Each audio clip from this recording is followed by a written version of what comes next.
Ladies and gentlemen, boys and girls, I'd like to share with you a recollection I have just a few years past when we were preparing for the Philadelphia Convention in 1787. Jefferson is in France, and the rest of us are over here. And of course, being a good friend of mine, I am very concerned about what he thinks. We have to keep it secret, but amongst those in the know that have permission from His Excellency General George Washington, the President of the Convention, I shared my worries, my concerns with my good friend, Mr. Jefferson. It's been about 15 years since we met, and I can tell you that he has been such a friend of mine that we have had a mutual friendship and cordial friendship without diminution or interruption for that entire time. So, his opinion was always very important to me. I asked him a favor. Mr. Jefferson, would you please send me as much material as you can find, because you're in a very learned and literary society in Paris. Find as many books as you can on ancient and modern confederacies. I want to see what political systems worked and for how long they did, so that we know how to construct this new governmental system that will be an American experiment. And the good friend that he is sent me not one or two or a dozen books. He sent me a trunk full. 200 books.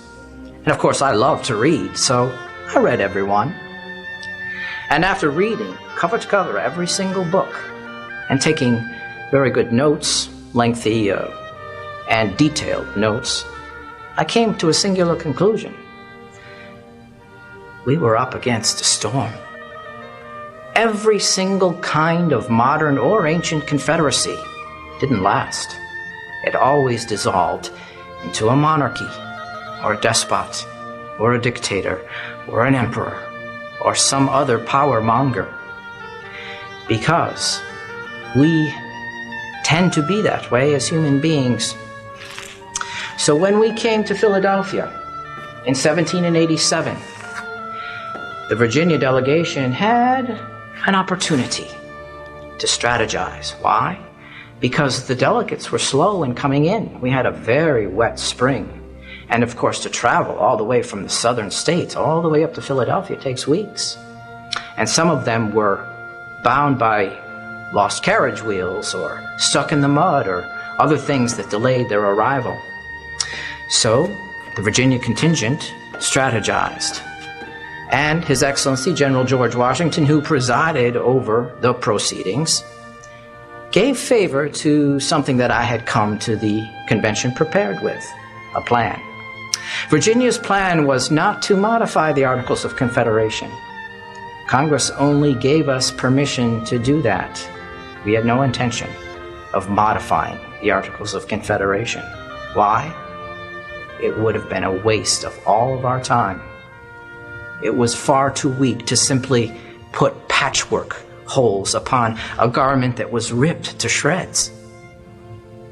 So, when we did get a quorum, enough people to vote officially, and we climbed those steps, I gave the Virginia's plan to our governor, Edmund Randolph, to read.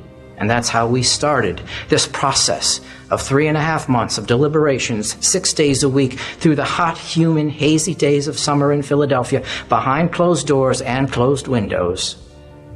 6 days a week, 8 hours a day, to deliberate amongst ourselves what the best kind of governmental system would be to build.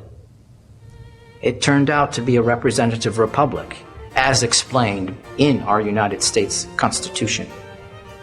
And a representative republic is still an American experiment in progress. We have no guarantees that it will last. Why? Because it depends on you. Those first 3 words and that glorious preamble that Gouverneur Morris wrote so eloquently, "We the people," is the most key element of the foundation of our governmental system. It is the keel that allows the ship to sail. And you are the we the people. You, boys and girls, are upcoming and must keep this boat afloat. So I say to you, always be curious and open-minded, and do what learned men always do. Question authority. Follow and abide by the principles written in the United States Constitution and the addendum called the Bill of Rights, and the leeway that it gives for you, the people, the ammunition to extend the Bill of Rights as you see fit. So, study, learn, study the Constitution, the Bill of Rights, ask your teachers, but after you've asked your teachers, throw it all away and start over. Why? Because if you were me, you would follow this motto, which is my personal motto. Veritas non verba magistri. Truth, not the word of teachers. And before I get too long-winded, I think I shall stop there, and I'll allow you to cogitate on that a bit. Good day to you.